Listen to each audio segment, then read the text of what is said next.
Stock to flow ratio good medium of exchange के लिए एक पार्ट है सेलेबिलिटी अक्रॉस टाइम कि जो भी पैसा है प्रोडक्ट है वो अपना प्राइस कितना होल्ड कर पा रहा है अक्रॉस द टाइम, उतना अपना प्राइस रिटेन परचेजिंग पावर जो है वो रिटेन कैसे कर पा रहा है, उस चीज को कैलकुलेट करने का एक सिंपल सा पैरामीटर है स्टॉक टू फ्लो रेशियो।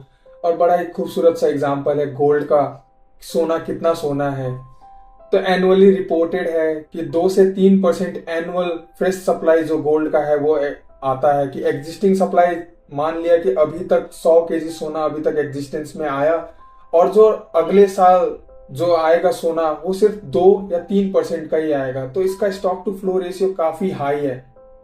और हमें पता ही है कि गोल्ड की कितनी ज्यादा डिमांड है, सेलिब्रिटी अक्रॉस टाइम, हर ऑस्पिशियस ओकेजन्स हो, चाहे शादी हो, ब्याह हो या कोई बर्थडे सेरेमनीज हो, धनतेरस हो, हम इंडियंस कितना सोना बाई करते हैं। वी नो दैट कि सोने की कितनी ज्यादा डिमांड है, तो उसके वजह से जो उसका प्राइस है वो हमेशा इन्फ्लेशन को बीट भी करते रहता है और वो अपना स्टोर ऑफ वैल्यू, जो अपना वैल्यू है हमेशा स्टोर करता रहता है। इसीलिए हमें बड़े बुजुर्ग बताते रहते हैं कि हमें अपना पैसा अगर एक्सेस में हो तो सोने में हमें रिजर्व करना चाहिए।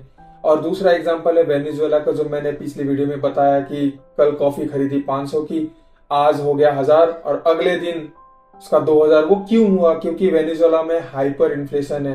गवर्नमेंट हर एक जनता को, हर एक सिटीजन को पैसे फ्री में बांट रही है, जितना मर्जी चाहे उतना पैसा छापे जा रही है और बांट रही है। तो जो पैसा जो फ्री में मिल रहा है तो उसकी कीमत ही क्या होगी? क्योंकि स्टॉक टू फ्लो रेशियो तो टू मच लो हो गया, क्योंकि जो ऑलरेडी एग्जिस्टिंग पैसे थे उसके अगेंस्ट आपने फिर से 100 रुपए पैसे की जगह पे फिर से 100 रुपए किसी को दे दिए, तो फिर उसकी वैल्यू कीमत ही क्या रहेगी? तो उसके वजह से उसका परचेजिंग पावर रिड्यूस होता गया और इवेंचुअली वो पैसा पूरा का पूरा इरोड हो गया।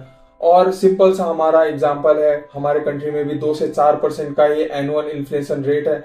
तो हमें पता है कि हर चीज कुछ सालों के बाद उसका प्राइस थोड़ा सा बढ़ जाता है। पहले पेंसिल 2 रुपए की आती थी, फिर 5 रुपए हुआ, अब 10 रुपए की भी हो चुकी है। तो धीरे धीरे minor inflation is good for economy. तो stock to flow ratio is a simple parameter कि ये कोई प्रोडक्ट है, पैसा है, वो अपना परचेजिंग पावर को कितना होल्ड कर पाता है, अपनी स्टोर ऑफ वैल्यू को कैसे मेंटेन कर पाता है, उसको कैलकुलेट करने का टर्म है स्टॉक टू फ्लो रेशियो। और अगर वीडियो आपको अच्छी लगी तो प्लीज कमेंट करो, वीडियो को लाइक करो और अपने दोस्तों के साथ शेयर करो। It's Murari Gupta, you are watching decryption hub, signing of.